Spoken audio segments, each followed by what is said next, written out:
자, 오늘은 우리 유다서 함께 공부를 해보려고 하는데요. 어떤 마음으로 오셨는지 유다서 같이 공부하도록 하겠습니다.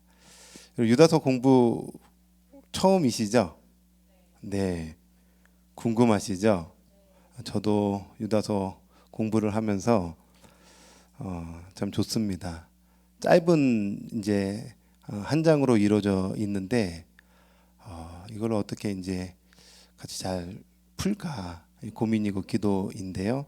유다서를 이제 어떻게 이제 공부를 할 거냐면 최근에 이제 제가 하는 공부의 방식대로 우리 성도님들에게 좀 안내를 좀 해드리고 싶은 마음이 있어서 제가 하는 공부 방식 그대로 지금 한다고 생각하시면 될 것 같아요. 그 공부 방식이 뭐냐면 물론 이제 우리 성도님들이 성경의 원어를 보는 것은 참 쉽지는 않으실 것 같은데 그래도 성경의 이 개역 개정판 또는 개역 한글판도 괜찮습니다.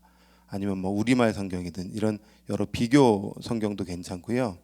제가 우리 담임 목사님이 계시고 우리 여러 교육자분들이 계시는데 이런 말을 해도 될지는 모르겠지만 에스라에서 공부할 때에 1년 동안 기숙사 생활하면서 나름 열심히 공부를 했거든요.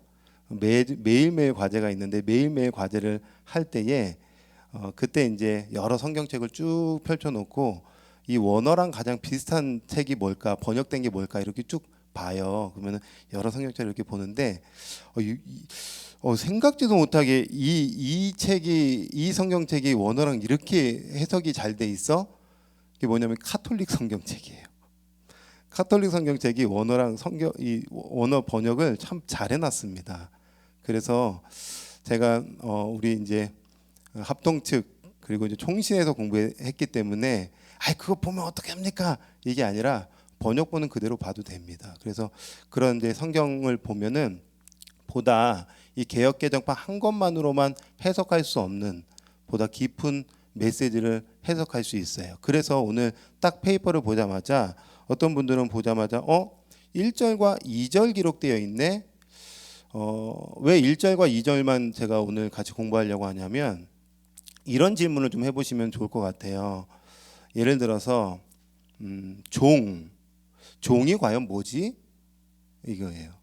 형제 단어를 써있는데 형제가 과연 뭐지? 그냥 우리가 생각하는 형제? 정말 말씀에서 말씀하시는 그 형제란 의미가 뭘까? 또 뭐 보니까 지키심을 받은 자, 그 다음에 사랑을 얻은 자, 부르심을 받은 자. 권사님 이게 무슨 의미예요? 그러면은 말 그대로지. 이게 아니라 과연 이 원어와 또 성경에서 이것을 뭐라고 이야기하고 또 유다서 말고 이 성경 66권 전체에서 다 의미가 있잖아요.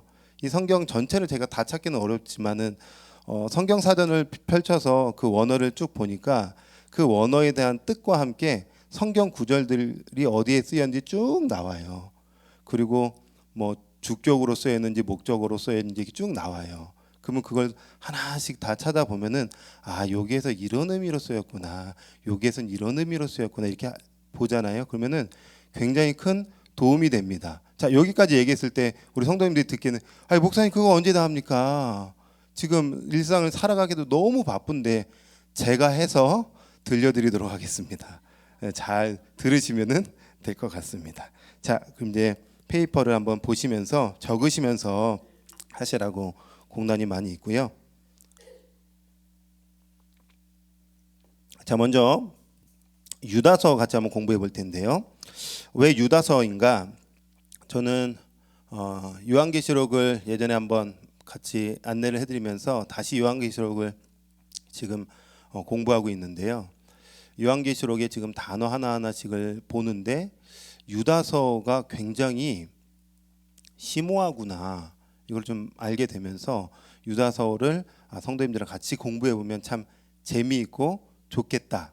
그리고 아시는 것처럼 우리 유다서 말씀을 뭐 듣거나 아니면 성경 공부를 하거나 아마 그런 경우가 굉장히 희박할 것 같아요. 그래서 학자들도 이렇게 표현을 하더라고요. 신약의 책들 가운데서 유다서만큼 등한시되어 온 책은 없었을 것이다. 많이 안 본다는 것이고 또 많이 못 가르쳐 드리는 부분들도 있었다는 거죠. 그런데 이번 계기를 통해서 한번 공부를 해보시면 좋을 것 같고요. 특별히 5절부터 19절에는 교회 안에 몰래 들어온 대적자들이 어떤 자들이고 그들은 어떤 심판을 받게 될 것이고 이런 게 쭉 기록되어 있어요. 그러니까 유다서를 안 읽어보신 분들은 없겠죠. 그런데 읽으면서 그냥 뭐 교회에 들어온 대적자들 오케이 하고 넘어가는 경우가 있는데, 과연 이 자들이 오늘날 어떤 사람들이고 어떤 교회에 어려움을 주고 있으며 우리는 이런 교회를 어지럽히는 자들과 함께 있을 때 어떻게 신앙생활을 해야 되는 거에 대해서 보다 깊이 고민해보고 알면은 이 마지막 세대를 살아가는 이 때에 굉장히 큰 신앙에 도움이 될 거라고 확신합니다. 그래서 이건 이제 종말론적 색깔이 있는 유다서의 특징도 있어서 그런 거구나. 그리고 유다서는요, 교회에 당면한 영적 위기를 알려주면서 쓰고 있는 책이에요. 교회에 당면한 어떤 영적인 위기를 어떻게 우리가 잘 신앙 안에서 이기면서 살아갈 것인가, 그리고 우리가 진짜 붙잡아야 될 것이 무엇인가, 이거를 가르쳐주고 있는 굉장히 소중한 책이고요. 또 유다서는 어떤 교리보다는 도덕적인 생활 방식을 좀 강조하는 부분도 있습니다.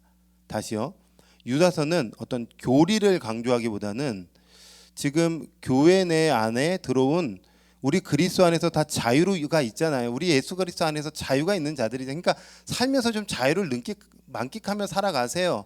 그러면서 뭐 어떤 성적인 어떤 넘어짐, 방종 뭐 이런 것들이 막 교회 안에 막 만연하게 들어올 때에 도덕적으로도 제대로 살아야 됩니다라고 가르쳐주고 있는 책 중에 하나가 지금 유다서라고 생각하시면 될 것 같아요. 그래서 저는 전체적인 그림의 어떤 이런 흐름입니다라기보다는 한 절 한 절 안에 있는 한 단어의 의미를 한번 고민해 보면서 좀 깊이 한번 생각해 보는 그런 시간이 되었으면 좋겠습니다. 자, 유다서는 어떤 책일까요? 첫 번째, 문학적 형식으로 한번 생각해 보면요, 유다서는 편지입니다.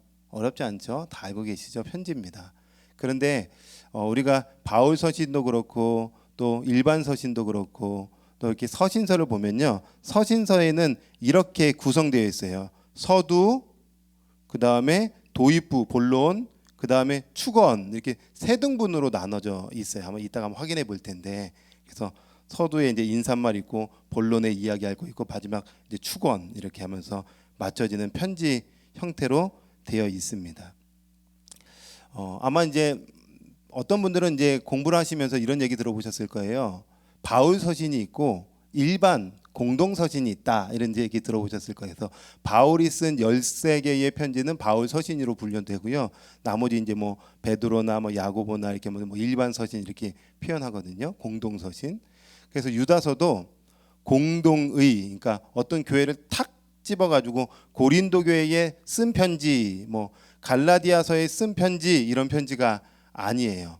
베드로도 어떤 교회에게 쓰는 편지가 아니기 때문에 베드로전서, 후서, 뭐 야고보도 어떤 교회 일정 교회에게 딱 쓴 게 아니기 때문에 야고보서 하는 것처럼 유다서도 어떤 교회에 탁 지목해서 쓰는 게 아니라 모두가 공통의, 보편적으로, 일반적으로 볼 수 있는 겉면의 서신서, 편지이기 때문에 공동서신이라고 불려요. 공동서신. 자, 그런데 그러면 뭐 어떤 교회나 뭐 누구나 보라고 하는 서신서냐, 뭐 특정 대상자가 없이 쓴 편지냐, 그렇지는 또 않아요. 무슨 얘기냐? 잠깐 저를 보시면요, 5절에서 19절에 보면 교회 안에 몰래 들어오는 사람이 있어요. 몰래 들어오는 사람. 나중에 이제 다다음 주에 공부할 텐데요. 다음 주에 몰래 들어온 사람이 교회를 막 어떤 교회를 흔들어 제끼고 막 무너뜨리고 하니까 지금 유다의 마음에 야, 이러면 안 되는데 하면서 그 교회의 그 대상자들을 향해서 쓴 거예요. 근데 그 교회라는 이름은 없는데, 즉 그 교회의 거짓 교사들을 우리가 어떻게 경계하면서 신앙생활을 해야 되는지 썼기 때문에 특별히 대상자가 또 있어요. 그래서 공동서신인데요, 특별한 대상자를 두고 쓴 편지가 지금 유다서다, 이렇게 개념적으로는 이해를 하고 계셔야 돼요. 그래서 어떤 학자는 이렇게 재미나게 표현했어요. 서신의 형식을 빌린 설교다. 한 번 더요. 서신의 형식을 빌린 설교를 한 편 하고 있는 거예요. 설교를 한 편. 쭉 보면은 이게 이제 편지 형식으로 딱딱딱 세 등부로 되어 있지만 5절에서 19절 또 이제 그 후반까지 보면은 한편에서 여러분한테 여러분 교회 안에 이런 거짓 교사가 들어왔습니다. 그 몰래 들어온 사람은 누굴까요? 21세기에 의정부 비전교회에 지금 거짓 교사가 있습니다. 몰래 들어온 사람이 있어요. 그 사람은 누굴까요? 그 사람은 이런 심판을 받을 것이고 이렇게 진노 아래 거할 것이기 때문에 우리는 그 사람들에게 현혹되지 말고 굳건히 믿음 안에서 싸웁시다.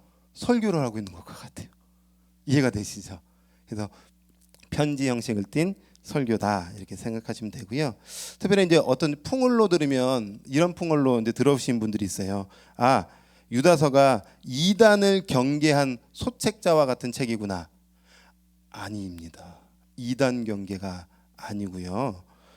거짓 교사, 특정 교회의 거짓 교사, 교회 안에 들어와서 그 교회를 지금 무너뜨리는 거짓 교사에 대한 경계에 대한 메시지라고 생각해요. 그래서 거짓 교사와 이단은 달라요. 그래서 우리가 이제 자칫 유다서를 스쳐 지나가면 이단을 뭐 경계해 주는 책이야. 그게 아니더라고요. 그래서 그 부분을 잘 기억하시면 될 것 같습니다. 자, 유다서의 구조를 잠깐 정리해 보면요.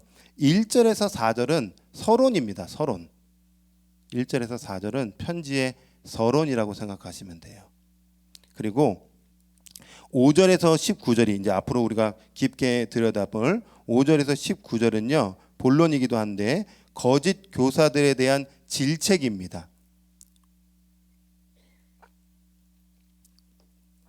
거짓 교사들에 대한 질책이에요. 그러니까 거짓 교사는 누구고 거짓 교사의 끝은 어떻게 됐는지 잘 우리가 새겨야 되겠죠. 그죠? 그다음에 마지막 20에서 25절은 교회가 힘써야 될 것, 즉 결론입니다. 교회가 힘써야 될 것. 우리 성도님들이 힘써야 될 것이 무엇인지 요즘 돌아가는 경제를 잘 파악해야 하는 것에 힘쓰십시오가 당연히 아니라 본질에 힘써야 되는데 그것이 무엇인지를 다루고 있는 그렇게 구조를 간단하게 한번 설명해 드릴게요. 저작의 배경 지금 대적자들이 있는데요. 이거 교회 안에 들어온 어떤 순회 은사자들이다라고 학자들이 얘기해요. 돌아다니면서 지금 교회를 굉장히 어지럽히는 사람들이라고 생각하시면 되는데요. 또 다른 표현으로는 거짓 교사, 거짓 선지자라고 생각하면 돼요. 그래서 지금 유다서가 기록될 때에 거짓 교사가 갑자기 이때 등장한 게 아니고요. 예수님 때도 이미 있었습니다. 한번 찾아볼까요? 성경책 찾아오셨으면 언제면 성경책 많이 찾아야 되는데 마태복음 7장 15절을 한번 보실까요? 마태복음 7장 15절 찾으셨나요? 네, 같이 한번 15절 큰 목소리로 같이 한번 읽어볼까요? 시작.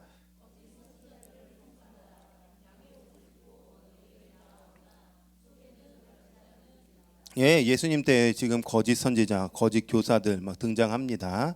요한일서 4장 1절도 한번 찾아보시죠. 예수님과 함께했던 요한일서 4장 1절 찾으셨나요? 한번 읽어볼까요? 시작.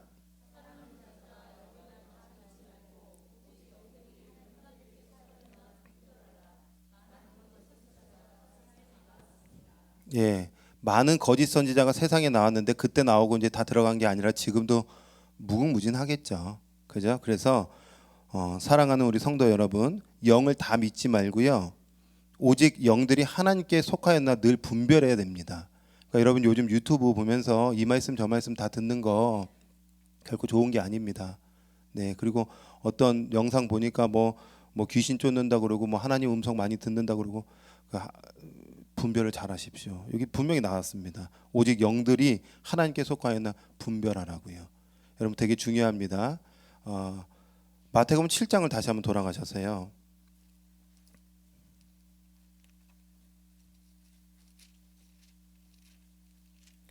마태복음 7장에 보면 21절에 제가 한번 읽어볼게요. 나더러 주여 주여 하는 자마다 다 천국에 들어갈 것이 아니요 다만 하늘에 계신 내 아버지의 뜻대로 행하는 자라야 들어가리라.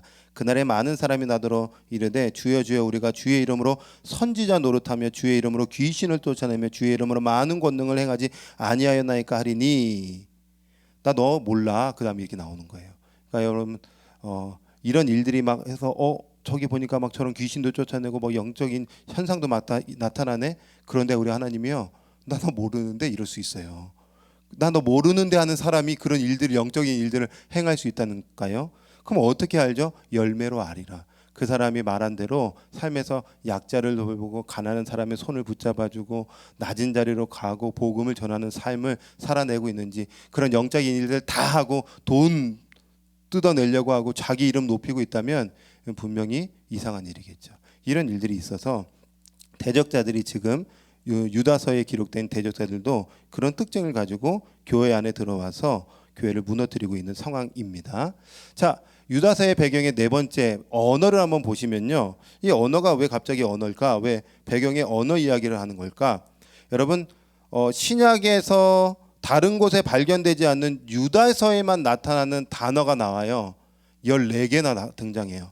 한 장에 불과한데 14개나 이 신약에는 없는 유다서에만 나오는 단어가 나와요. 그런데 제가 이 얘기를 왜 드리냐면, 성도님들 그냥 보시면은 분열, 거칠게 하시고 원망, 불평, 뭐 거울, 이거 뭐 다른 성경에도 있는 것 같던데요. 근데 이게 그건 거예요. 원어는 다른 건데 번역은 우리로 번역할 때는 뭐 여기도 쓰이고 저기도 쓰인 단어를 그냥 쓰고 있는 거기 때문에 그냥 이게 잘 모르고 넘어갈 때가 있는데, 이게 14개나 신약에는 없는 유다서에만 나오는 단어들이에요. 보통 뭐 제가 그냥 쭉 편안하게 말씀드리면 19절에 유다서 1장에 보면 19절에 분열이라는 단어가 나오고 24절에 거침없게 하시고 16절에 원망 7절에 거울, 그 다음에 3절에 힘써 싸우라, 13절에 거품이 뿜는, 4절에 가만히 들어온, 12절에 암초, 또 12절에 가을, 10절에 본능, 7절에 음란, 13절에 유리하는, 7절에 받음으로, 이런 단어들이요 다 신약에 어디 곳에도 등장하지 않는 단어들이에요. 무슨 얘기냐면 굉장히 화려하고 굉장히 세심을 가지고 유다가 한 단어 한 단어를 심혈을 기울이면서 지금 쓰면서 그 교회에게 편지를 쓰고 있다라는 거예요. 그러면 우리가 이 유다서를 볼 때에 그냥 암초, 뭐 이성 없는 짐승, 뭐 유리하는, 뭐 받음으로 이렇게 그냥 지나갈 게 아니고, 그럼 이게 무슨 의미지? 이게 무슨 뜻이지? 이렇게 한번 고민하면서 그 의미를 파악해야 깊은 하나님의 말씀 속으로 들어갈 수 있다는 것을 말씀드리고 있는 것입니다. 자, 5번에 보시면 저작 연대는 언제냐? 아마 주후 50년에서 62년으로 학자들은 보고 있습니다. 이게 뭐 그렇게 중요하냐? 연구하는 사람들에게는 굉장히 중요해요. 왜냐하면 이게 1세기냐 2세기냐 영지주의와 뭐 연결되어 있다 막 이렇게 이야기하는데, 우리는 거기까지 막 깊게 들어가면 힘들고 아마 그때 당시에 쓰였을 것이다. 저자는 누구냐? 우리가 아는 것처럼 유다다. 여러분, 유다는 누굴까요? 야고보의 형제죠. 그죠? 또 누굴까요? 예수님의 제자. 예수님의 제자죠. 동시에 예수님의 형제죠. 네. 그래서 예수님의 동생이기도 하면서 야고보의 동생이기도 하면서 예수님의 제자죠.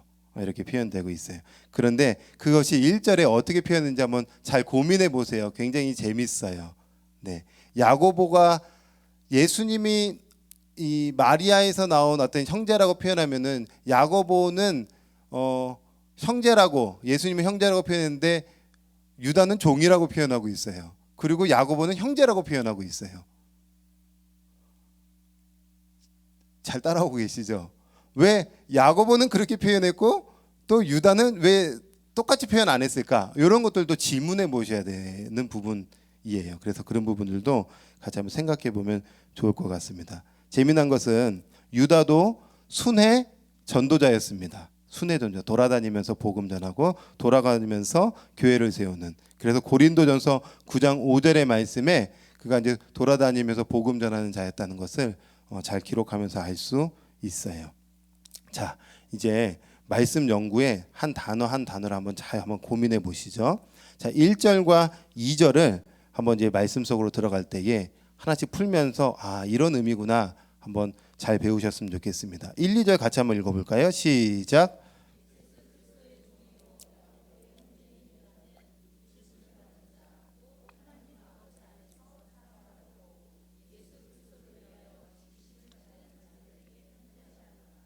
긍휼과 평강과 사랑이 너에게 더욱 많을지어다. 아멘. 서두죠. 인사죠. 인사인데 어떻게 하는가? 여러분 1절에 이 지금 인사한 말은요. 모든 서신서에 좀 많이 비슷하게 등장을 해요. 그래서 여기도 이런 표현이 있구나. 저기도 표현이 있구나. 이 앞에 표현들이 참 비슷합니다. 그래서 야고보서 한번 1장 1절 한번 볼까요? 야고보서 1장 1절 한번 찾아보시겠습니까? 그의 서두가 어떻게 시작되는지, 유다서와 비슷한지 안 비슷한지 한번 찾아보시죠. 1장 1절 한번 야고보서 읽어볼까요? 시작.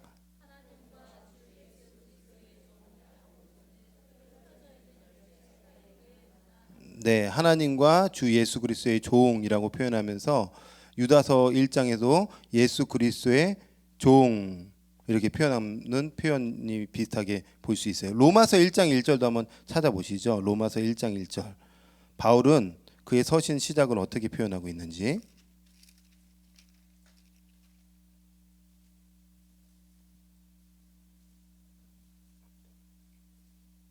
읽어볼까요? 시작. 예수 그리스도의 종 바울은 사도로 부르심을 받아 하나님의 복음을 위하여 택정함을 입었으니, 예수 그리스도의 종 하면서 서두에 참 이 사도들의 표현이 비슷합니다. 그죠? 여러분 종이 뭘까요? 종이 헬라어로 둘로스라는 단어를 쓰고 있는데 이 종이라는 단어는 노예라는 뜻이잖아요. 노예. 종은 노예입니다. 노예라는 건 뭐냐면 다른 사람의 소유물로 취급되는 사람을 가리키는 용어입니다. 다른 사람의 소유물이라는 거예요. 종은요. 그러니까 지금 유다는 저는 누군가의 소유물입니다. 이렇게 표현하고 있어요. 누군가의 소유물입니다. 그래서 주인의 지시에 따라 일하며 보상 없이 일하는 사람을 종이라고 얘기해요. 노예라고 표현합니다. 그래서 보상을 바라지 않아요. 일에 대한 대가를 주인에게 요구하지 않습니다. 이게 종입니다. 이게 노예예요. 그래서 지금 유다도 그렇고 바울도 그렇고 야고보도 그렇고 베드로도 그렇고 동일하게 첫 서두에 표현한 건 뭐냐면 그리스도 예수의 종 아니면 예수 그리스도의 종이라고 합니다. 종이라고 자기는 철저하게 저는 주님의 소유물입니다. 저는 아무 대가를 바라지 않습니다. 주님이 가라 하면 가는 자고요. 서라 하면 서는 자고요. 낮은 곳으로 가면 낮은 곳으로 가는 자고요. 저는 부유한 자로 가라 하면 부유한 자로 가는, 그냥 주인이 시키는 대로 살아갈 뿐인 자입니다 라고 고백하는 게 종이에요. 여러분 종이신가요?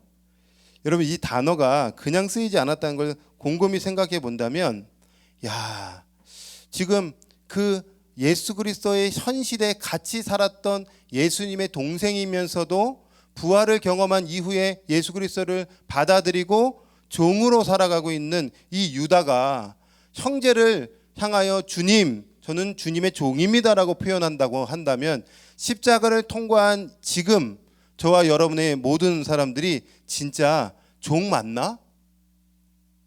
이거 고민해 보라는 거예요. 사실은 편지를 보면서 유다 나 종인데 너희 종 맞아? 이렇게 표현하고 있는 거랑 똑같은 거죠. 종이신가요?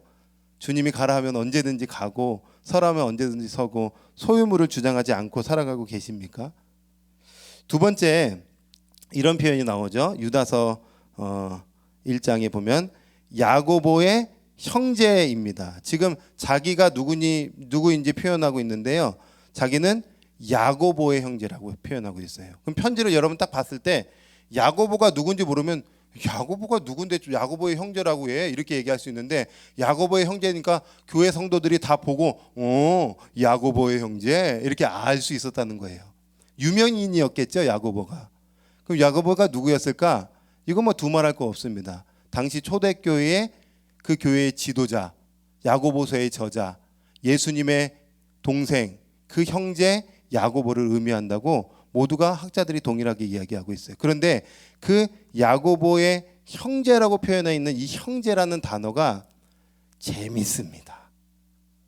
헬라어로 뭐라고 표현했냐 보니까 아델포스라는 단어를 쓰고 있어요. 아델포스. 제가 왜 이 원어를 얘기했냐면은 플러스 델포스, 이게 합성어예요. 플러스 델포스. 그러면 빼고요. 델포스라는 단어가 뭔 뜻이냐면 자궁이라는 뜻이에요. 그러니까 엄마의 자궁을 의미하는 거예요. 그러니까 그리고 라는 것은 같은이라는 뜻이에요. 그러니까 같은 자궁에서 태어난 존재를 아델포스 형제라고 단어를 쓰고 있어요. 그죠? 그래서 형제라고 우리도 다 사용하죠. 근데 그 형제의 원어의 의미는 같은 자궁 안에서 태어난 존재, 이렇게 할 때 형제라는 단어를 쓰는 거거든요. 그런데 여러분 참 재미나게도 우리가 예수 그리스도를 믿으면 우리가 그리스도 안에서 다 뭐가 되죠? 형제라고 표현해요. 형제님 이렇게 형제라고 표현해요. 그러면은 그 형제라는 의미는 뭘까요? 델포스, 누구의 자궁이라고 표현할 수 있을까요? 그리스도.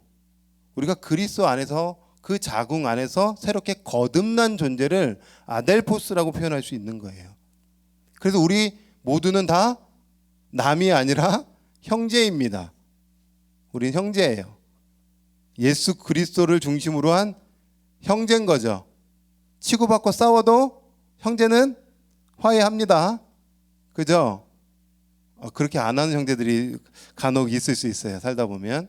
우리 한 형제라는 것을 꼭 옆 사람도 형제고 뒷 사람도 형제고 권사님도 형제고 이게 다 형제인 거죠. 저는 이 형제라는 단어가 참 좋더라고요. 이렇게 딱 찾아보면서 아무것도 아닌 것 같은데 델포스, 델포스서 같은 자궁 안에서 태어난 존재들.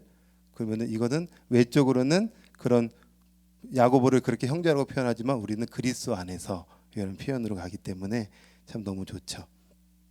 자, 유다서 이제 1장 이어서 보시면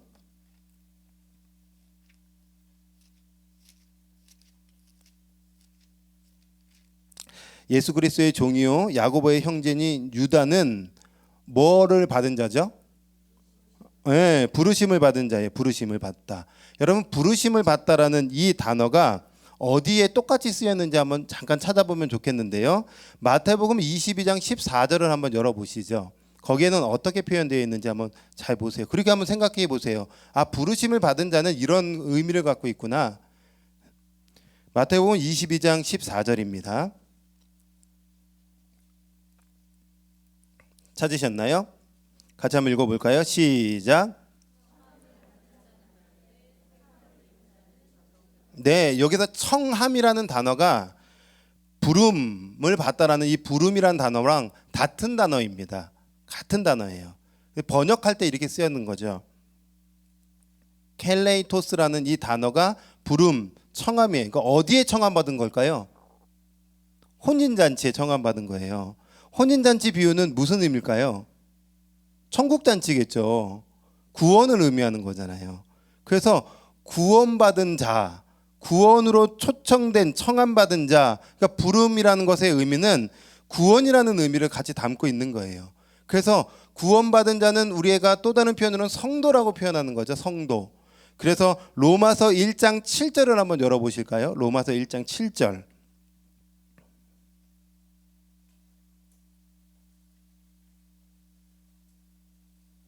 로마서 1장 7절입니다. 한번 읽어볼까요? 시작. 로마에 있어 하나님의 사랑을 입고 성도로 부르심을, 뭐로 부르심을요? 예, 성도로 부르심이에요. 여기에서 성도라는 단어와 부르심이라는 단어가 같이 가기 때문에 여기서 부르심을 받다의 첫 번째 의미는 성도로 부름 받은 거예요. 성도. 고린도전서 1장 2절도 한번 찾아보세요. 고린도전서 1장 2절입니다. 지금 계속 성경을 이제 찾아가야 이 단어가 이렇게 연결돼서 쓰였구나라는 것을 우리가 성경 공부를 통해서 알 수 있겠죠. 고린도전서 1장 2절 찾으셨으면 같이 한번 읽어볼까요? 시작. 고린도에 있는 하나님의 교회 곧 그리스도 예수 안에서 거룩하여지고 성도라 부르심을, 뭐라 부르심을죠? 예, 그래서 이 부르심을 입은 자, 부르심을 받은 자는 첫 번째는 성도로 부름받았다는 거예요. 성도로. 구원의 백성이 되었다는 거예요. 지금 누구에게 이 편지를 쓰고 있냐면 부르심을 입은 자들, 여기는 부르심을 입은 자라고 표현되어 있지만 정확하게 번역하면 부르심을 입은 자들입니다. 그러니까 교회 성도들이겠죠. 너희 지금 부르심을 입은 자들이야, 구원의 백성들이야 라고 표현하는 거예요. 그러니까 지금 이 편지를 오늘날로 적용하면 여러분들에게 지금 쓰고 있는 거겠죠. 여러분들에게. 동시에 이 부르심을 입은 자가 어떻게 쓰였는지 로마서 1장 1절의 말씀에 보면 이렇게 표현되어 있어요. 예수 그리스도의 종 바울은 사도로 부르심을 받았다는 거예요. 사도로 부르심. 이번엔 사도네요. 고린도전서 1장 1절에도 보면 하나님의 뜻을 따라 그리스도 예수의 사도로 부르심을 받았다는 것. 지금 사명자로도 또 이 단어가 쓰이는 거예요. 그러니까 교회는, 우리 성도님들은 구원의 백성으로서의 부르심도 받았지만 복음을 증거하는 사도, 복음을 증거하는 사명자로도 우리를 부르셨다라는 것을 꼭 기억해야 된다는 거죠. 네. 자, 그 사람들에게 지금 편지를 쓰고 있는데 어떤 내용으로 편지를 쓰고 있냐면 하나님 아버지 안에서 사랑을 얻고 라고 해서 사랑을 얻고, 여기 사랑을 얻었다는 것은요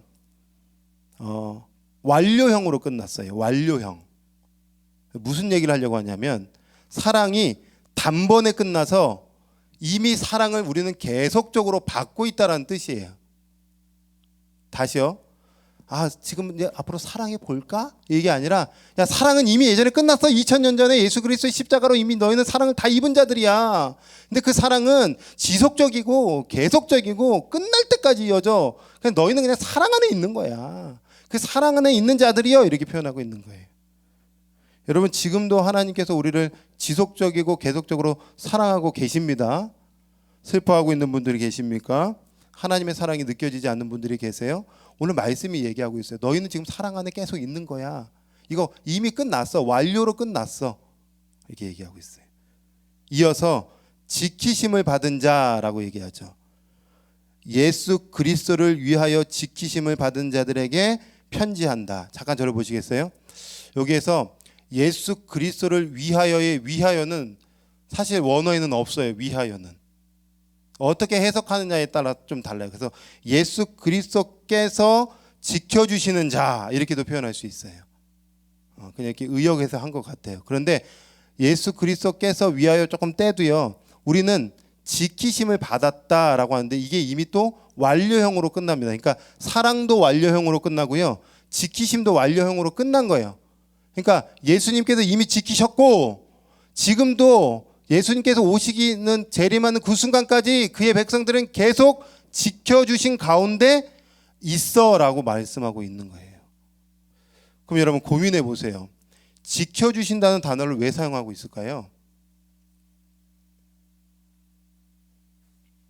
여러분, 이 단어가 기본적인 단어가 어떤 뜻을 가지고 있냐면 감시, 파수병이라는 뜻을 가지고 있어요. 감시, 파수병. 그러면 여러분 보초를 쓰잖아요. 왜 보초서요? 적이 올까 안 올까 감시하고 보초 설 때에 이 단어가 쓰이는 거거든요. 그러니까 지금 지켜주신다는 건 뭐냐면 너희 지금 지킴 받아야 된다는 뜻이에요. 왜요? 원수로부터 우리의 영혼이 계속 공격당하고 있거든요. 여러 방편으로. 근데 두려워하지 말래요. 원수가, 마귀가 계속 우리의 생각과 마음과 삶과 여러 가지를 무너뜨리고 니까 지게 무슨 그리스도인이야, 너가 무슨 예수님 믿는 사람이야, 막 흔들어 제끼고 상처를 주고 믿음에 파손시키려고 해도 완료형으로 끝났어요. 너희는 예수 그리스도 믿으면 너희는 예수 그리스도 안에 있는 자들이고 내가 영원토록 지켜줄 거야. 그래서 이 지킴이라는 단어는 종말과 연결되어 있어요. 예수님 오시는 것과 연결되어 있어요. 예수님 오실 때까지 지켜주십니다. 아멘이시죠? 그러니까 여러분, 내가 흔들린다고 주님이 흔들리지 않아요.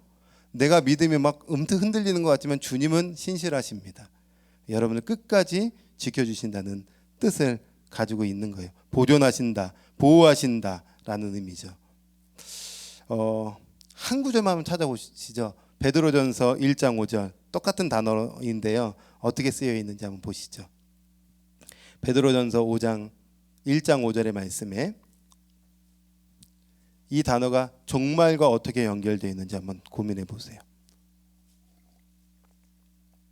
베드로전서 1장 5절 찾으셨나요? 읽어볼까요? 시작. 너희는 말세에 나타나기로 예비하신 구원을 얻기 위하여 믿음으로 말미암아 하나님의 능력으로 보호하심을 받았느니라. 아멘. 여기 지키심이라는 단어가 어떻게 표현되었을까요? 그렇죠. 보호하심. 똑같은 단어입니다. 똑같은 단어. 야, 우리 한글로 보니까 이게 잘 모르겠는 거예요. 여기는 보호하시고 보존하시고 저기는 지켜주시고. 근데 이게 다 같은 단어니까 종말이라는 단어의 성격을 가지고서 내가 너 끝까지 지켜준다 이런 뜻이에요. 그 끝까지 지키심을 받는 자들에게 편지를 하는데 인사말에 축복으로 이야기를 해주죠. 2절입니다. 같이 한번 읽어볼까요? 시작. 긍휼과 평강과 사랑이 너희에게 더욱 많을지어다. 여러분 이게 참 재밌어요. 다른 성경에도 보면은 이제 서신 편지들에 보면요, 긍휼, 평강 같이 들어가 있어요. 그런데 유다서만 하나 단어가 더 추가되어 있어요. 이게 뭘까요? 사랑입니다. 사랑. 그러면 한번 편지를 쓰고 있는 유다 입장에서 지금 여러분이 편지를 쓴다고, 여러분이 유다가 된다고 생각해 보세요. 그리고 특정 교회에 지금 편지를 쓰는데 여러분은 지금 종말 때까지 하나님의 그 지키심이 완성됐기 때문에 계속 지키심을 받을 거고 사랑 안에 계속 있는 그런 부르심을 받은 자들입니다. 그 여러분에게 긍휼과 또 평강과 사랑이 더욱 많기를 바랍니다라고 할 때에 이 단어 그냥 쓰지는 않잖아요. 그럼 우리는 질문해야 돼요. 긍휼이 뭘까? 긍휼이 뭘까요? 남을 불쌍히 여기는 마음. 딩동댕동. 정답입니다. 여러분 구약에서는 이 긍휼이라는 단어가 헤세드라는 단어예요. 헤세드. 예, 불쌍히 여기다. 은혜.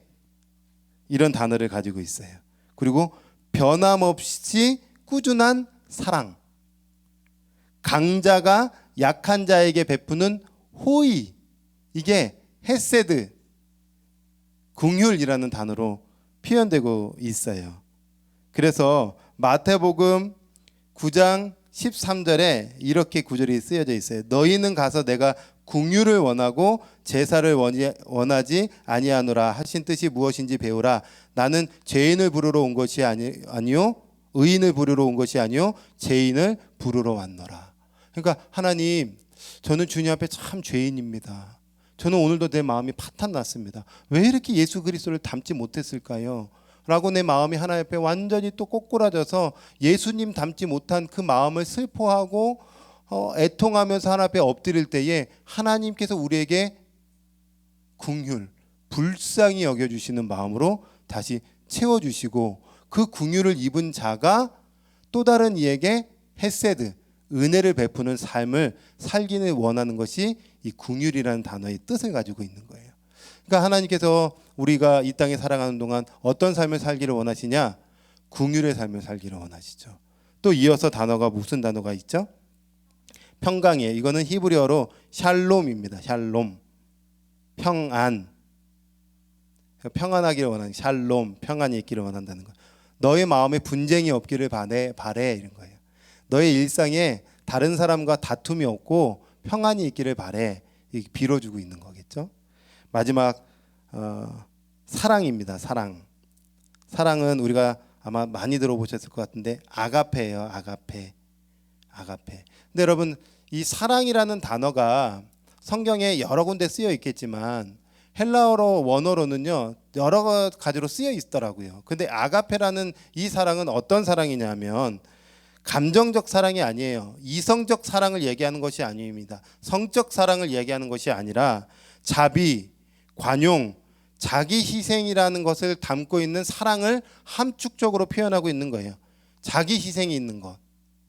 그 다음에 다른 사람에게 관용을 베푸는 것, 자비를 나누는 것, 이 사랑을 말하고 있는 거예요. 이 사랑.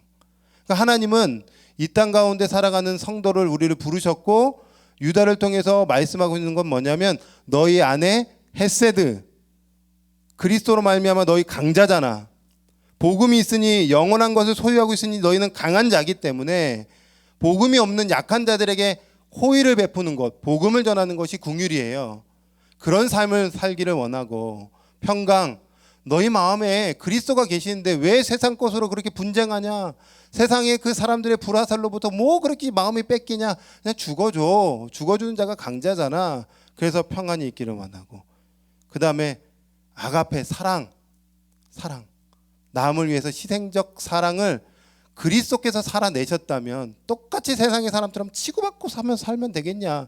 그 사랑이 너희 안에 있으니 그 사랑이 뭐라고 표현하냐면 더욱 많을지어다 이렇게 돼 있어요. 요거 이게 의역입니다. 더욱이라는 단어는 사실 없어요. 많아지길, 증가되기를 원한다 이런 뜻이에요. 증가되기를 원한다.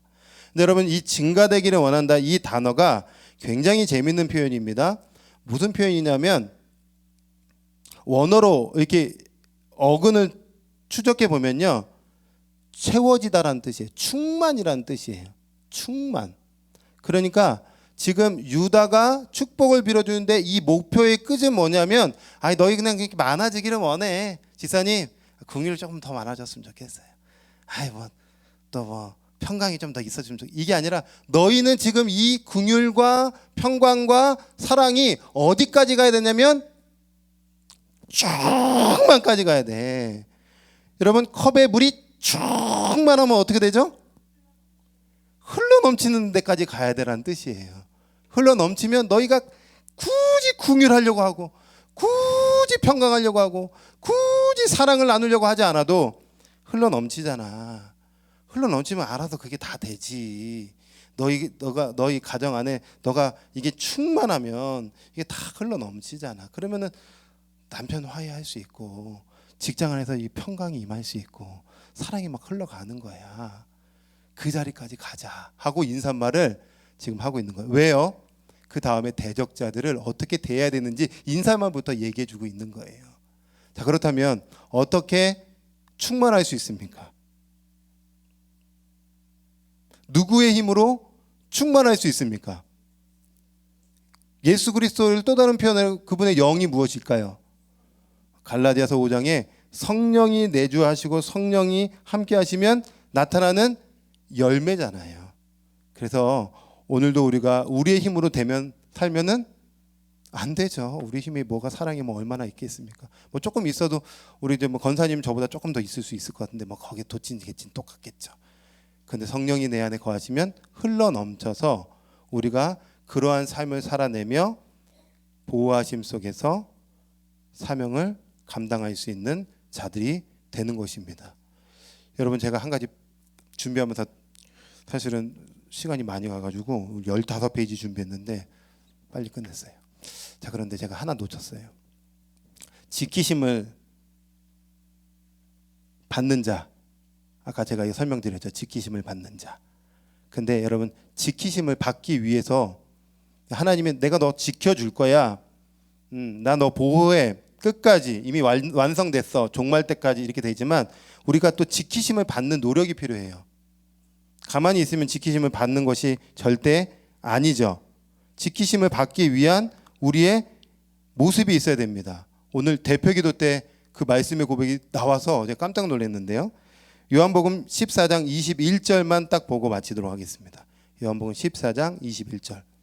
여러분 그리스도로 말미암아 지키심 받고 싶으십니까? 원수의 불화살로부터 보호를 받고 싶으십니까? 여러분 신앙의 성령의 충만함으로 살아내고 싶으십니까?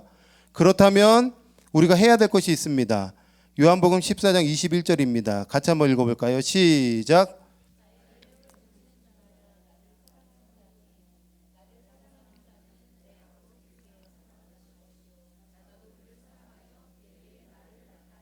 예, 지킴과 사랑이 같이 가는데 누가 사랑을 받냐면 계명을 지키는 자죠. 계명을 가지고 지키는 자. 즉 말씀 안에 거해야 되는 거예요. 끊임없이 말씀으로 들어가야 되는 거예요.